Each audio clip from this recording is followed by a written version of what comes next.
Have you ever felt so alone that you made a choice you wish you could take back? This is my story about that moment. Subscribe to When Heart Speaks so you won't miss what happens next. Because this story is not easy, but it's real. Standing in the dark hallway of my own home, I felt my heart beating fast.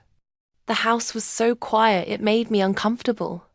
You know that feeling when everything is too still? That's how it felt. I could see a small light coming from under his bedroom door. The only sounds were the clock on the wall and my own breathing. I wasn't trying to find trouble. Really, I wasn't. But when you feel lonely for a long time, even silence can seem like it's calling to you. He kept locking himself in that room every single night. No sounds, no television, just darkness. At first, I thought he was just sad. I told myself he needed time alone. But weeks passed and it continued. That particular night felt different somehow. I didn't knock on the door. I didn't say anything. I just stood there with my hand on the doorknob, unable to move. I wish I could tell you I walked away and did what was right. But honestly, I didn't even know what the right choice was anymore. What do you do when you see your own sadness in another person's face? I wasn't just checking to see if he was okay. I was searching for something too. Something I hadn't experienced in so long. Not romance, not attraction. Just a real connection with another person. Just someone who would actually notice me. That's the part nobody talks about. It's not always about wanting someone. Sometimes it's just about not wanting to feel invisible anymore. Nothing was planned. But something changed in me that night. And once you cross certain lines, you can't pretend to be the same person you were before. If you've ever felt invisible in your own house, if you've ever stood at a door wondering whether to open it or leave, then perhaps you might understand what happened next. I'm 38 years old and married. If you looked at my life from the outside, everything seems fine. We have a nice house, a good car, and my husband earns enough money. But inside these walls, everything feels empty.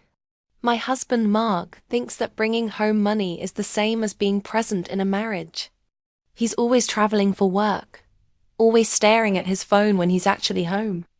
Our talks are just about schedules and bills. When is he leaving again? What's for dinner? What needs to be paid? It wasn't always this way. There was a time when I felt special and wanted, that life slowly wore us down. Or maybe he just stopped noticing me, stopped treating me like his wife. And I stopped asking why. I got comfortable with the quiet, the empty space in our bed, the sound of eating dinner without talking. Then Jake arrived. He's Mark's son from his first marriage. He was 19 years old, tall, thin, and quiet. He had been living with his aunt after his mother died suddenly in a car crash. When college brought him to our city, Mark suggested Jake move in with us to save money. I didn't disagree. How could I? It seemed like the kind thing to do. But from the moment he walked through our front door, the feeling in this house changed. Jake didn't talk very much. He was polite, but kept his guard up. He stayed by himself, always wearing headphones and a hood, looking down at the ground. I tried my best. I really did. I cooked meals he liked after asking Mark what his favorites were. I left friendly notes on the refrigerator. I offered to drive him places.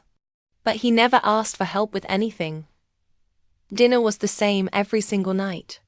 Mark barely looked up from his phone. Jake answered questions with just 1 or 2 words. And me? I smiled and pretended the silence wasn't making me feel like I couldn't breathe. Sometimes I would watch both of them, father and son, sitting at the same table but feeling miles apart. And I wondered how a house could have people in it but still feel so empty. I would catch quick looks at Jake walking down the hallway. He moved quietly, heavily, like he was carrying something painful he didn't want anyone to see. I told myself I understood him. Maybe in a strange way, we were both mourning losses. He lost his mother. I lost my marriage, even though my husband still lived here. There were nights when Mark would leave for week-long trips, and I wouldn't even notice he was gone anymore. That Jake's presence was different. Not loud or obvious, just there. We would run into each other in the kitchen late at night. Him in his hoodie, me in my bathrobe. He would nod, I would smile, and the moment would last just long enough to make me feel something I wasn't ready to name. He started doing his laundry without being told. He cleaned up his own messes. He even asked once if I needed help carrying in groceries. These were small things, barely worth mentioning, but they felt like more than I had received from Mark in months. And I hated that it mattered to me. I hated that I started noticing the way his voice sounded when he said thank you, the way he avoided looking at me but stayed in the same room just a little longer than necessary. I would watch him from the kitchen window, sitting alone on the back porch, staring at nothing. I wondered what he was thinking about, if he ever felt as invisible as I did. I stopped seeing him as a child. Not after that first month.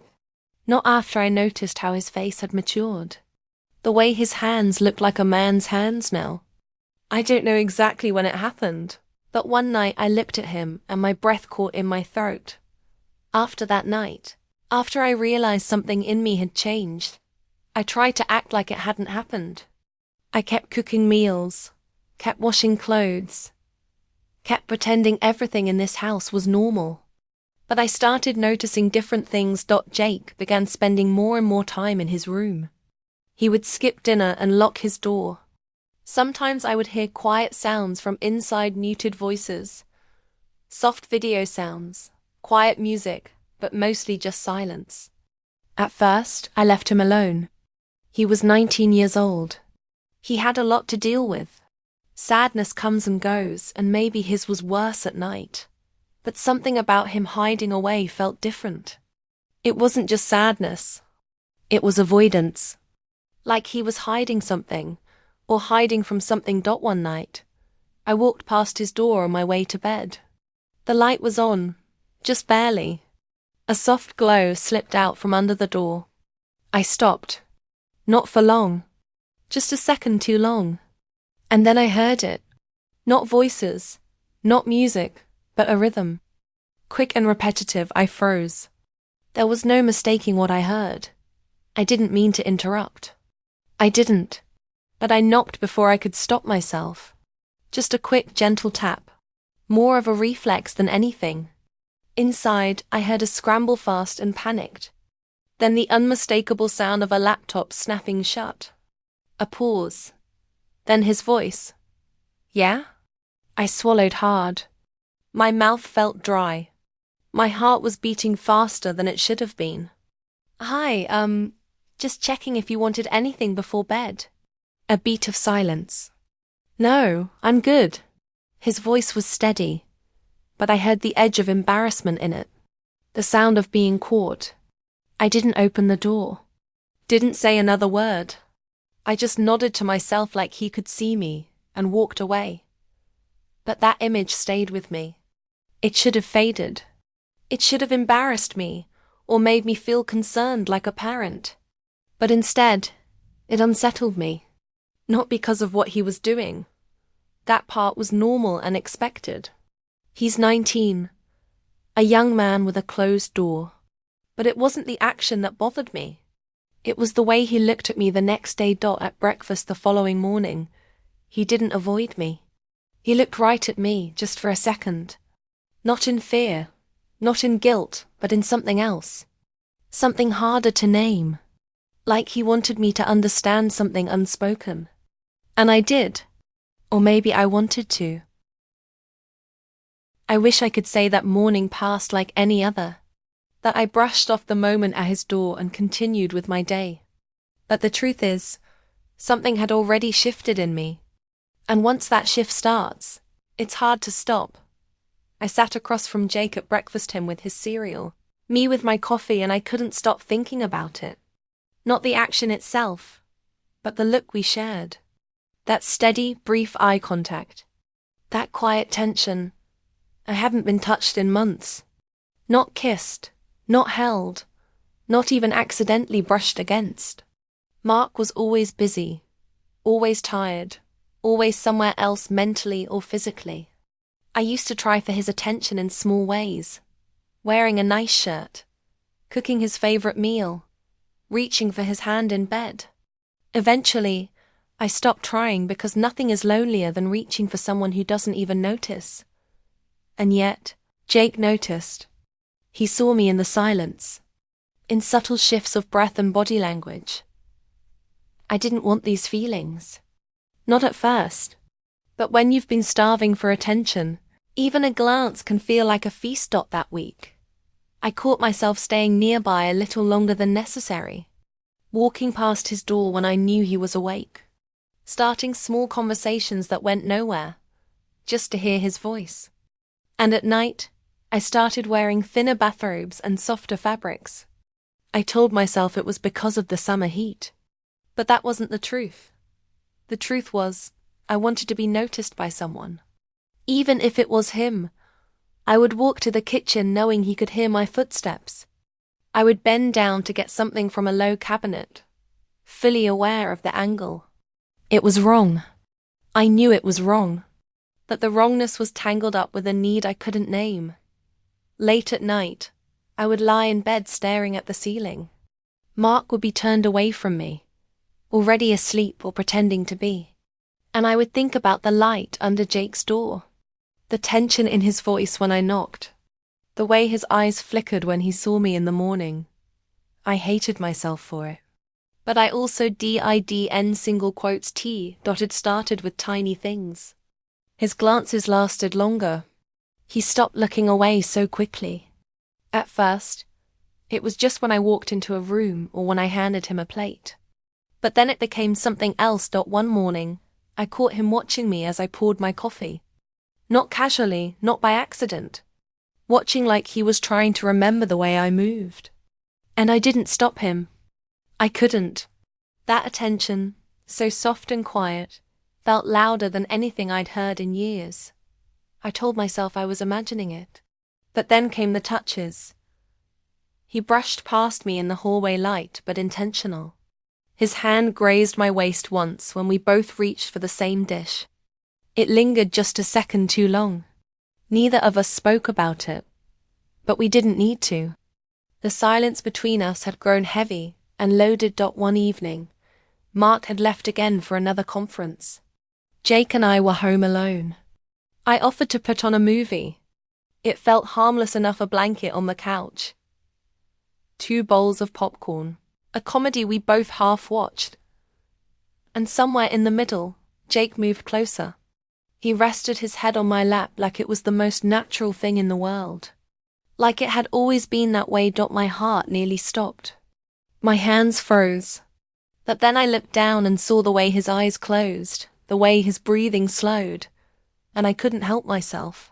My fingers moved through his hair, gently, carefully, then down to his shoulder, his chest, just barely, just enough. He didn't move, didn't speak, just lay there, letting me trace the line between what was innocent and what wasn't single quotes T. And when I realized where my hand was, how far it had wandered, I jerked it back. Shame rushed through me like fire. But when Jake sat up and looked at me, there was no judgment in his eyes. No fear, no anger. Just that same quiet understanding. That same unspoken, "I see you," I had felt from him before. I told myself it couldn't happen again. That I had to create distance between us. But the house was so quiet, and I was so tired of pretending I wasn't starving for connection. The storm outside had arrived quietly. Not with a roar, but creeping slowly. A soft rumble in the distance. A flicker of lightning across the kitchen window. And then darkness. The power went out all at once. The hum of appliances stopped. The house seemed to exhale. And I stood in it, barefoot, holding a candle, barely breathing. I moved through the hallway feeling like I was floating. Room by room I listened. Not for danger, but for him. I found him in the living room. Jake was kneeling by the coffee table, lighting a candle with a match from the drawer. His face glowed in the soft flicker. He looked older in the shadows. Or maybe just more real. He turned, saw me, and for a long second we just stared. No words, no hiding. I stepped closer. He didn't move. He just watched me, the candlelight dancing in his eyes. I sat across from him. Not too close. Not far enough. And then he said it. I hate this house when it's quiet. His voice was low. Careful, I nodded. I do too. He lit another candle. Then another. 3 little flames glowing between us. He looked up again. It's not just the quiet. It's the way it feels like no one's here, even when they are. I swallowed hard. Yeah, I know that feeling. We sat in it, that truth. That emptiness. The rain started tapping against the windows, soft but steady. He leaned back against the couch, his legs stretched out. I think about her a lot, he said. My mom. I looked at him, and something in my chest tightened. She loved you, I whispered. He nodded. Yeah, but she wasn't happy. Not really. His eyes met mine again. Neither are you. I opened my mouth, but nothing came out. Because he was right. And somehow it hurt more to hear it from him than from anyone else. He looked down. You ever feel like people look right through you? I closed my eyes for a second. I feel like that every day. And then it happened. He reached across the space between us, his hand just resting on mine. Warm. Gentle. I didn't pull away. I should have, but I didn't. We both stared at that small point of contact. His thumb brushing slowly over my skin. I looked up. So did he. And there was something there, grief, hunger, need. Our faces were close. Closer than they should have been. And when our lips met, it wasn't fast. It wasn't rushed. It was slow, uncertain. Like a question neither of us knew how to ask out loud. I felt his breath against mine. His hesitation. His pain. We pulled apart for a second. Stared. Breathed. He whispered, I don't want to be alone anymore. And I didn't stop him. The next morning was quiet, but not the peaceful kind. It was thick and awkward, like the air itself didn't know what to do with us. I didn't hear Jake in the kitchen. Didn't hear the usual creak of his door opening. No sound of the shower. No footsteps. Just silence pressing in from all sides. I stayed in my room longer than usual, trying to busy myself folding laundry that didn't need folding, making a bed already made. But my body remembered every detail. His breath, his voice, the weight of that moment we created, one we could never undo. I finally stepped out into the hallway, bracing myself. But his door was closed. Locked, maybe. I didn't knock. I couldn't. I went through the motions that day. Made coffee. Cleaned up dishes no one used.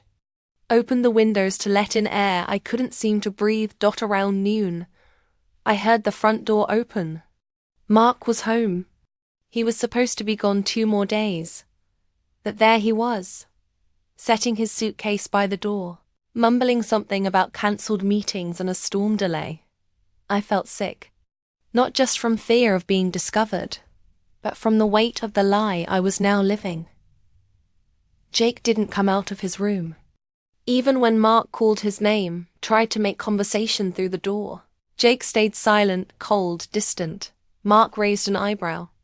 Is he all right? I shrugged. Said something about college stress, the storm, needing space. I don't think Mark believed me, but he didn't push. That night at dinner, it was just the 2 of us. Jake didn't come down. Mark didn't seem too bothered. He barely looked up from his phone, just ate his food like nothing had changed. But everything had. Everything. I couldn't eat. Every bite felt like ash in my mouth. My skin felt too tight. My heart too loud. I told myself to be normal, to breathe, to blink, to exist. That my body remembered. And guilt, it doesn't always come as a scream. Sometimes it's a whisper, a slow, aching pulse that never lets up. Days passed. Jake stayed in his room. He avoided me. I avoided him. The few times we crossed paths, his eyes didn't meet mine. His shoulders were tense, jaw clenched, and the space that once buzzed with quiet possibility now throbbed with discomfort. I missed him, and I hated myself for that too. One night, late maybe past midnight, I passed by his door again. I heard it. Not the soft flicker of a screen, not movement, but crying. Low and choked, I froze. My hand hovered over the doorknob, but I couldn't bring myself to turn it. Instead, I whispered, barely loud enough to carry through the wood. I'm sorry. I don't know if he heard me. Maybe I hoped he didn't. But then, just as I turned to walk away, his door flew open. His eyes were red, tear-streaked, angry.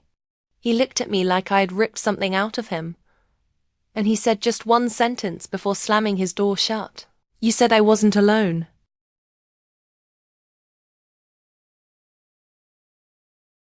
I couldn't sleep after that night. After Jake's words hit me harder than the door he shut in my face. You said I wasn't alone. And maybe that's the part that hurt the most. Because I meant it in my own way. I really meant it. But what I gave him wasn't comfort. It wasn't stability. It wasn't love, not the kind that heals. It was something broken, wrapped in warmth and confusion. And now the silence between us felt permanent. I kept walking through the house like a ghost, cleaning already clean counters, folding clothes that weren't mine. Mark didn't notice the difference. He never did. He thought we were fine. Some nights I would lie awake next to him, wondering if I should just tell him. Rip it off like a bandage. Let the truth pour out and destroy whatever was left between us. Other nights, I'd stare at the ceiling and imagine packing a bag, walking out the front door, disappearing. But neither happened.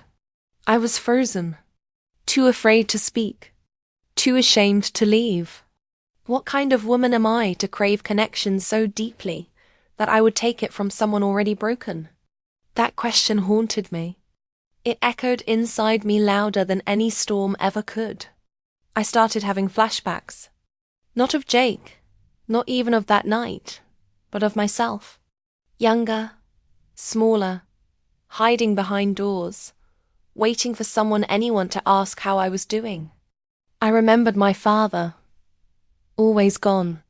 My mother, always angry. I learned early that love came with conditions, and silence was safer than honesty. So I became good at pretending, smiling through pain, laughing when I wanted to scream.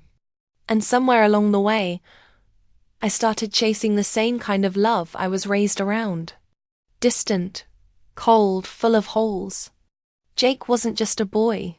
He was a mirror. He reflected all the pieces of me I had spent years trying to bury. And maybe that's what made it so dangerous. Was it love? I don't know. Maybe it was just two wounds leaning on each other, hoping the weight would feel like comfort. One afternoon, while Mark was out, I sat down with a pen and paper. No distractions, no excuses. I wrote a letter. I wrote everything, every moment, every mistake, every feeling I had no right to feel. I cried while I wrote it, the kind of crying that leaves you hollow. And when I finished, I sealed it in an envelope. I placed it in the drawer beside our bed. And there it stayed. Because I didn't have the courage to give it to anyone, to destroy what little illusion we had left. But I couldn't throw it away either. It was the truest thing I had ever written. And I couldn't even say it out loud. This is the part of my story I'm still haunted by. The part I replay in my head when the house is quiet, when the lights are low, when no one's asking questions and I'm left alone with the answers I've never spoken. I don't know if I should have stopped it, or if I was ever strong enough to. Sometimes I wonder if strength would have looked like walking away, or finally being honest about how empty I felt inside. It's hard to say, because when love blurs its lines, when comfort and craving get tangled, it's almost impossible to tell the difference between being wanted and just being seen. Have you ever been in a moment like that, where right and wrong felt like shadows shifting in a room you couldn't escape?